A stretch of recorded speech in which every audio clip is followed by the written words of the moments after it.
So as you have probably already surmised from the title of this video, at some point today I will be getting on a Turkish Airlines A330. And yes, this is my voice. This just so happens to be what my voice sounds like when I have just woken up with a massive hangover. Today, I'm bringing you along as I spend the better part of 24 hours making my way across Europe and the Middle East. Starting from Copenhagen, it's a short hop down to Frankfurt with Lufthansa in the European business class, which isn't as bad as people say it is, but it's still quite underwhelming. Then it's off to Istanbul on board Turkish Airlines, who offer a truly phenomenal short-haul business class experience. And finally, I'm headed to Riyadh with Turkish Airlines again, but this time in economy class because by now I've ran out of money.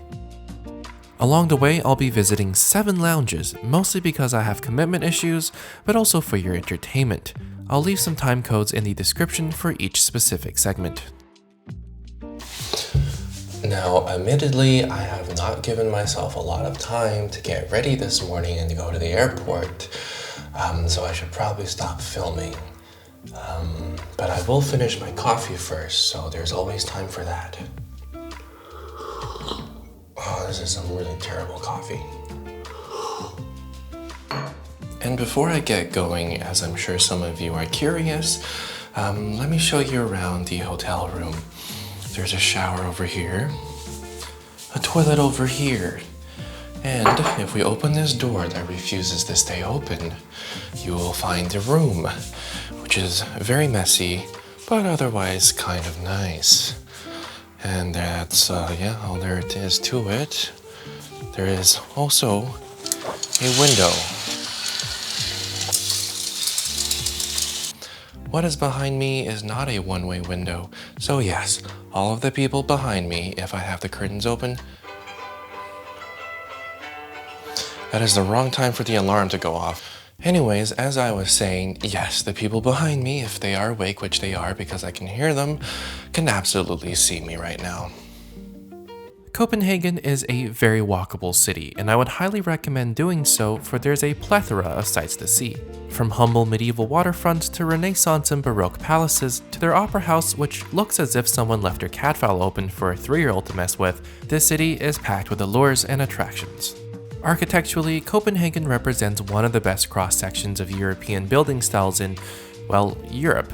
And as an added bonus, almost everyone you'll meet in Denmark speaks perfect American as a second language, so there's no need to resort to futile yelling and homemade sign language in an attempt to ask for directions. And on the subject of directions, they are very easy. The Danish capital has a growing metro system with some lines that opened up as recently as this year, and they'll take you directly to the airport. On top of that, the city has remarkably functional roadways, at least for European standards, but unfortunately taxis can get pretty pricey and there is no rideshare alternative since Uber was banned.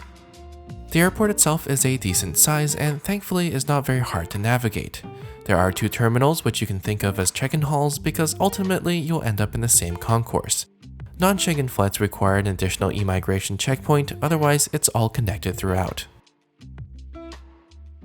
The process at the airport was pretty uneventful, though with Denmark being the home of LEGO, there was a LEGO DC-3 which managed to crash into a LEGO store backwards. As far as I can tell, that's exactly what has happened here.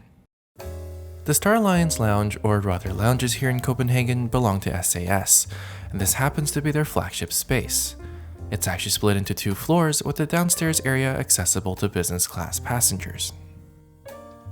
As the namesake of these places suggests, there is ample room and furniture on which to lounge around. The armchairs and couches are styled in a pseudo-living room arrangement, cozy while able to accommodate quite a number of guests. There's a breakfast buffet which has a more than decent selection of food and beverages, but for some reason there are no hot options when it comes to food. Not too much to complain about though, there's still tons of meats, cheeses, fruits, yogurts, cereals, and drinks and other things that are edible. Further in the back, there's another sizable space for seating with windows that overlook parking. Now don't get too excited, I'm talking about parking for cars, not aeroplanes. There are no apron views here whatsoever. Moving on from that disappointment, there's a small business center and even conference rooms. Bar counters are dotted throughout the space, as well as shower suites. This is my third time visiting this lounge, and it's also the third time that I don't have enough time to take a shower, so once again, no footage. I'll endeavor to come back at some point just for that. Near the entrance is a display of consumer electronics, targeted advertisement if you will, for Scandinavian-made travel gadgets. While the downstairs area is meant for business class passengers, the upstairs section is reserved for SAS Gold or higher and Starline's Gold holders. The seating is a little different than it is on the first floor and arguably a little bit more elegant. The food and drinks are much the same, and once again, no hot food options. I don't really understand why they prioritize having a barista crafting made-to-order drinks instead of having hot breakfast. But then again, my sensibilities are hardly a benchmark for anything. In any case, the rest of the space up here is made up of communal tables for getting work done, some curtain-off nap rooms, more seating, and beverage stations scattered throughout. There are more shower rooms up here too, and another display of headphones and gadgets and stuff. These two lounges were renovated recently, and it shows in how functional they are. Universal power outlets are absolutely everywhere, there's good Wi-Fi, and plenty of parking for your rear end. Should it be work that you need to get done, or are simply looking for respite from a busy travel itinerary, this place is a one-stop shop. But enough lounging around, I've got a flight to catch, and it just so happens to be parked at the other side of the airport, a nominal 15-minute walk.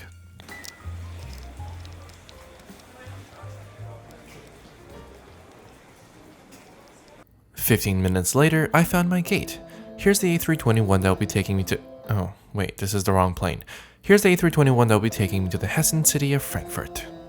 When it was time to get on the plane, we boarded through one of these glass jetways, which is always nice.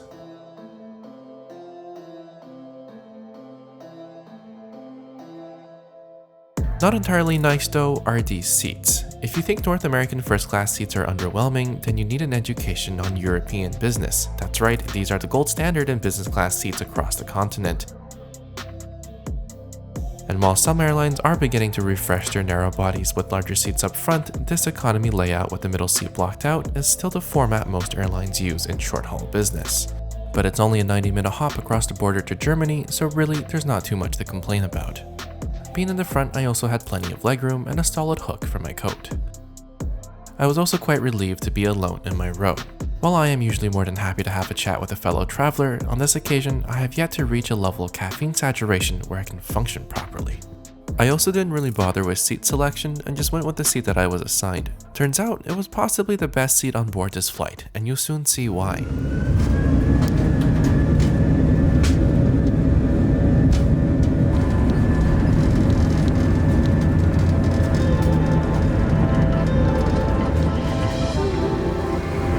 Ladies and gentlemen, as turbulence may occur unexpectedly at any time during flight, you are requested to fasten your seatbelt as soon as you have taken your seat. This is in the interest of your own safety and also applies when the fasten seatbelt sign is being turned on.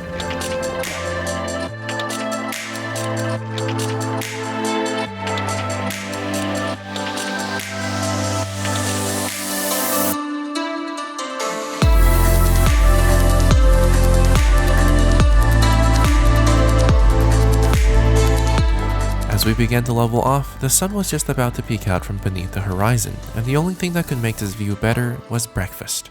Strangely, the table didn't come out from inside the armrest, instead it was built into the bulkhead. This is quite clever, as you can leave your seat during mealtimes if no one is sitting next to you. The meal service came on a single tray with a hot pastry and a few cold dishes. The smoked salmon and cheese were especially decadent.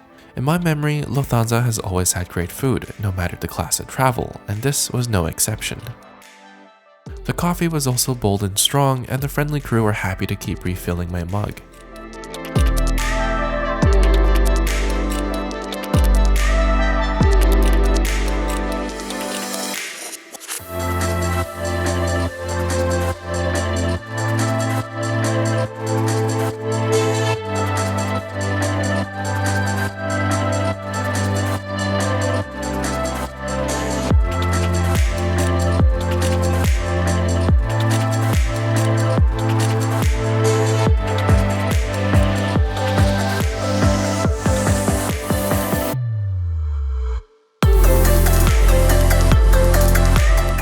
we began our approach, I realized that we were landing on the aviation enthusiast's wet dream that is runway 25 right. I also took this time to say a short prayer in gratitude to the gods of the seat assignment algorithm.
At Fraport, and yes, the corporate entity that runs this airport is named Fraport. Sounds like a botched Starbucks drink, doesn't it?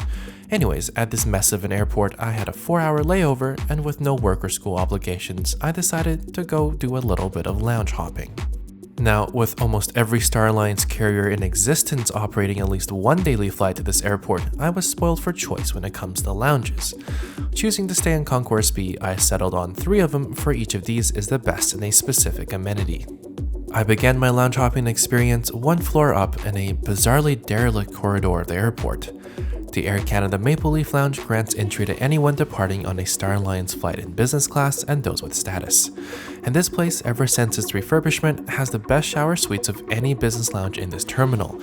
And if you know me, I rate lounges on a completely objective scale from 1 to 10. If a lounge doesn't have a shower, it gets a 1. If it does, it gets a 10. So this place obviously gets a 10. When it comes to less consequential features, there's a decent buffet area with some cold options, as well as some hot options. There's a separate wall for beverages, lots of alcohol on offer here too. They also have half a dozen of these nap pods. You can't really lie flat on these chairs, but they're otherwise alright.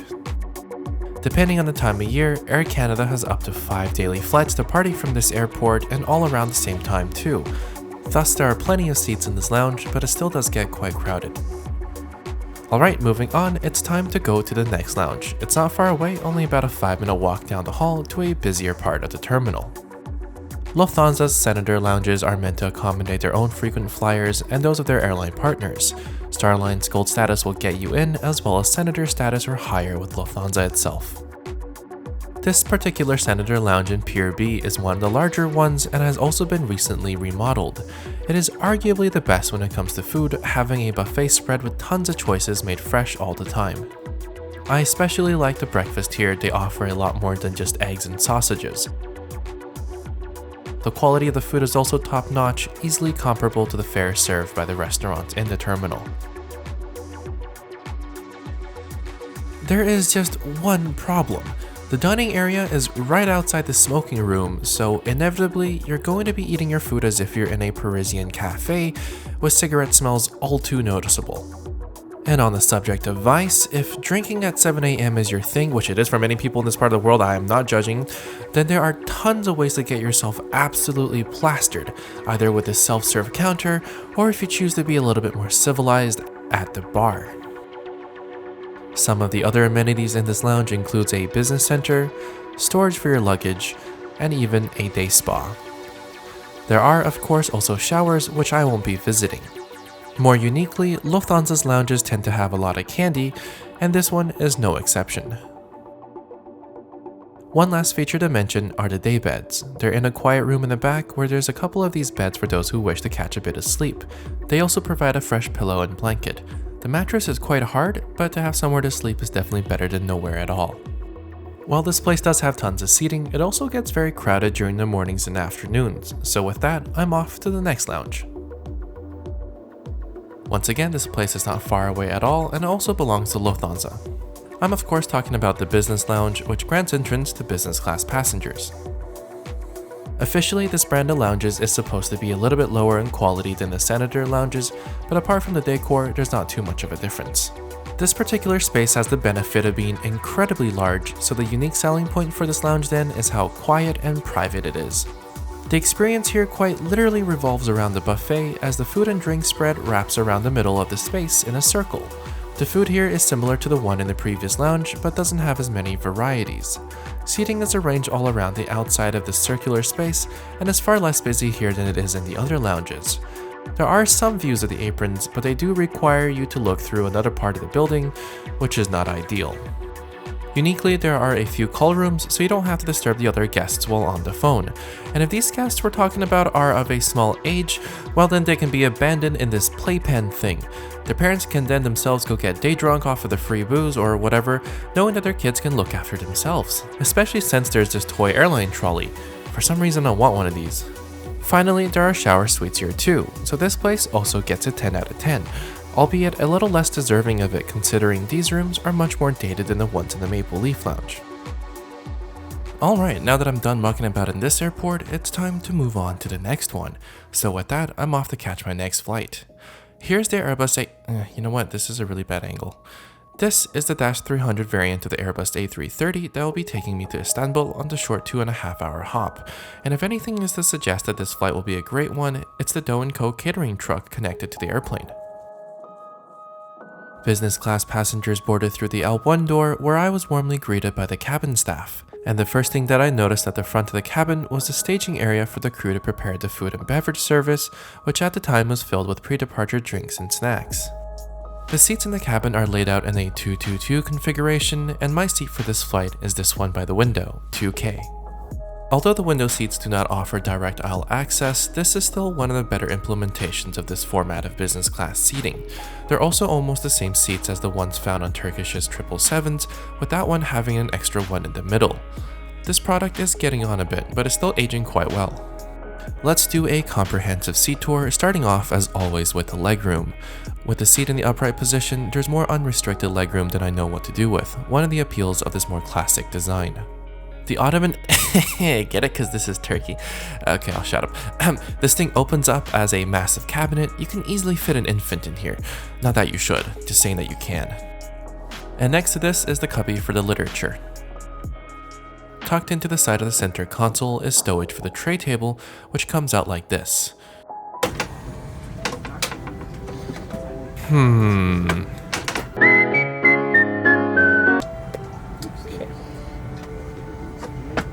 What the actual fuck? The tray table is one giant slab and as such has no give whatsoever. It's super solid. It's also of a very decent size and tracks back and forth. With it deployed, you are trapped in your seat though. Conveniently placed just in front of the armrest is a control panel for seat adjustments, a little too conveniently perhaps as it is quite easy to accidentally press the buttons. The armrest doesn't move, but there is another storage space down here. This space is pretty handy for a laptop, tablet, or a book. At the back is also the universal power outlet, and at the front, I/O ports to connect headphones to the entertainment system, and a USB charger.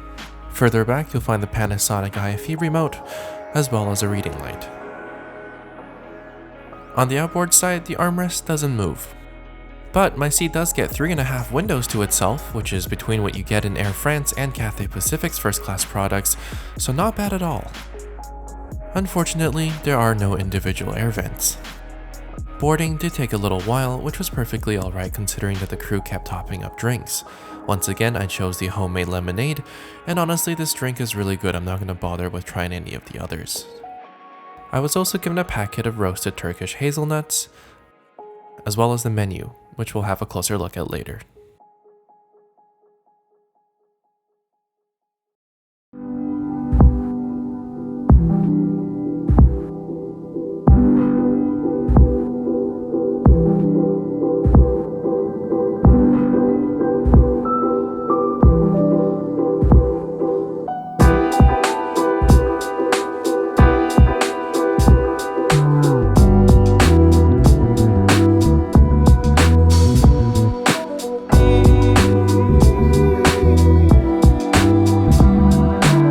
Once in the air, service began immediately with a hot towel. This was followed up with another drink selection from the bar as the crew prepared to roll out the food trolleys. Let's have a look at the menu, which is very impressive given the short duration of this flight. But then again, this is Turkish Airlines, who pride themselves in their food and excellent service, never skipping an opportunity to showcase their hospitality. The meal began with Turkish meze, a selection of appetizers if you will. These were cold dishes, and describing them simply as being fresh and delicious does not do them justice. Accompanying these were 2 side dishes, a small Mediterranean salad, and some cheeses. And for dessert, I got an Italian cream cheese fruit tart mousse cake thing. On this flight, they didn't have the porcelain salt and pepper shakers, but just like them, these plastic ones are also shaped like minarets. The main course then arrived steaming hot, and I did not pass up the opportunity to order the karnıyarık. It's a broiled aubergine dish stuffed with minced beef, my personal favorite thing served on this airline, or any airline really. It tastes and feels more like home cooking than anything extravagant, yet the simplicity and fragrant notes make this more delicious than anything else I've eaten in the air. I semi-jokingly told the crew that I fly Turkish mostly for this dish, and flattered they were quick to offer me seconds. I thanked them, but declined, saying that I'll instead have it in the lounge after we land. Oh, and there was also freshly baked bread. This simit bread, I don't know how to pronounce that one, is amazing. It's got some poppy seeds, sesame seeds, probably some crack in here too. After the meal, I had a quick scroll through the in-flight entertainment system. It was dense with content from every corner of the globe. Movies and TV shows were packed into the library, and anyone would struggle not to find something to occupy themselves with. The remote controller interface is well designed, and it has to be because the touchscreen is in another time zone. On this flight, Turkish also provided headphones, which came in a sealed bag. Now, these aren't the same as the ones you get on their Dreamliners, instead being a Philips on-ear variety. They were kinda mediocre. I don't really understand this, but you can watch one thing on the main screen while playing something else on the handset. I think the design team was more focused on whether or not they can, and not whether or not they should. There were 2 outboard cameras, but there wasn't much to see as the sun was blindingly bright. Wi-Fi was also available on this flight, however, for today's trip, I didn't bother. Instead, comatose from all that food and the early start, I decided to take a nap. This seat reclines to a fully flat and fully level position. I'm 181 centimeters long, and there's just about enough room lengthwise to accommodate me. If you're any lengthier than I am, it might get a little tight. Upper body wise, the generous width of the seat provides a fair amount of wiggle room, and with the privacy divider deployed, it was surprisingly private. Oh, and there's also another set of seat controls back here. Pretty neat.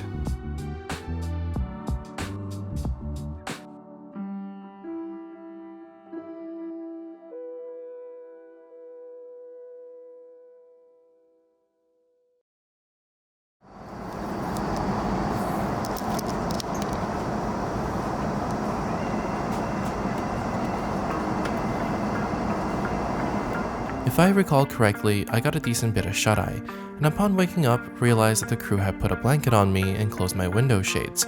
How they managed to do that without waking me or my neighbor continues to confound me. A flight attendant also came up to me as soon as she had noticed that I had woken up and offered me a coffee or tea before we landed. Truly, this crew was nothing short of amazing, being incredibly attentive to each passenger, even with a full cabin, and delivering flawless service. They made this flight hard to forget, despite its short duration.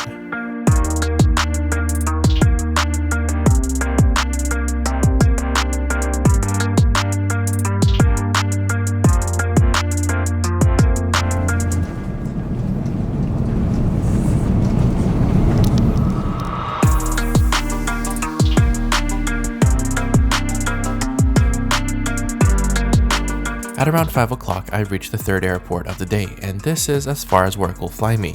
For you see, after a couple days working in Copenhagen, I used this opportunity to visit my parents who live in Saudi Arabia.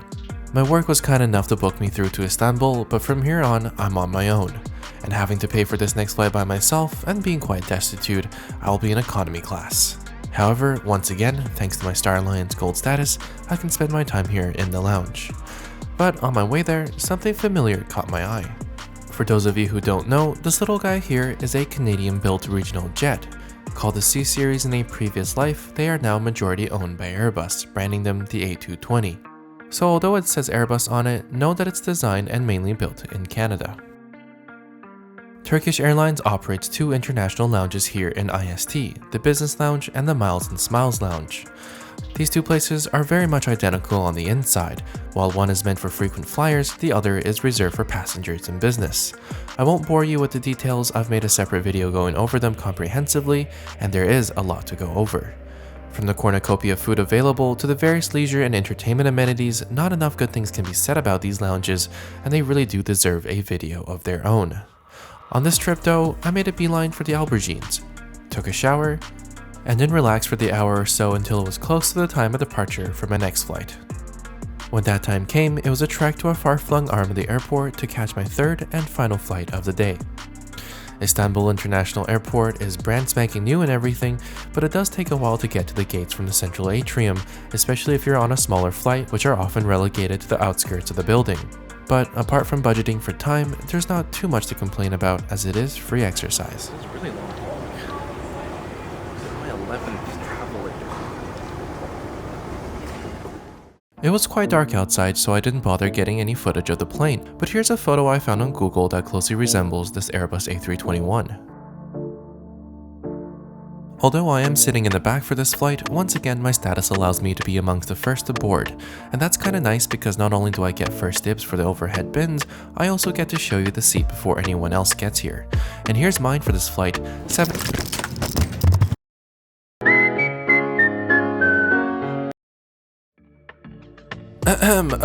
the camera was upset that we're flying economy.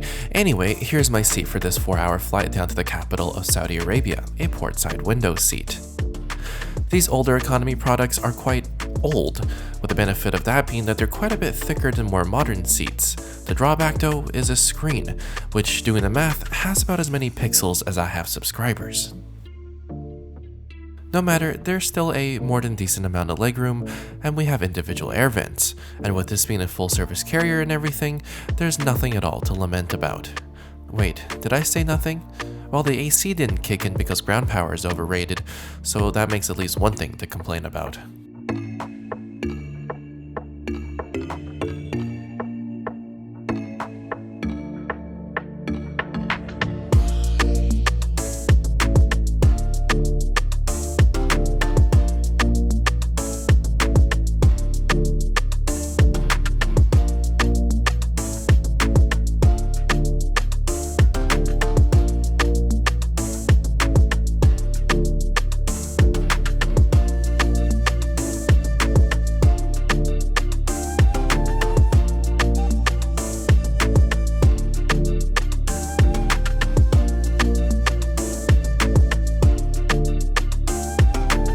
About an hour after takeoff, the meal service made its way to me, and for the 3rd time today, I had eggplants and minced beef.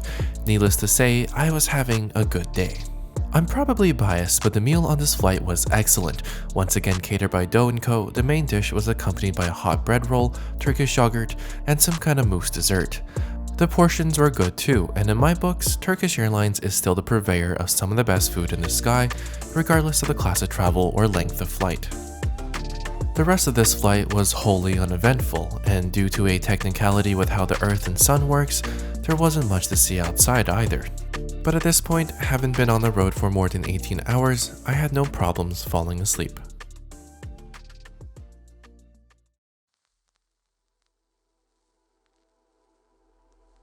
As you might have noticed, my flight doesn't exactly take the most direct path, and that's because, with this part of the world being the tumultuous place that it is now, we have to stay well clear of Syrian and Iraqi airspace, instead flying into Egypt and then across the Red Sea. I grew up in Riyadh, and during my childhood and teenage years would travel many a times a year to Europe. I didn't really notice it then, but thinking back now, I do realize how, over the years, the same flight from Riyadh to Frankfurt, München, London, or Istanbul would be vastly different lengths. First, airlines would avoid Iraqi airspace as the war there waged on.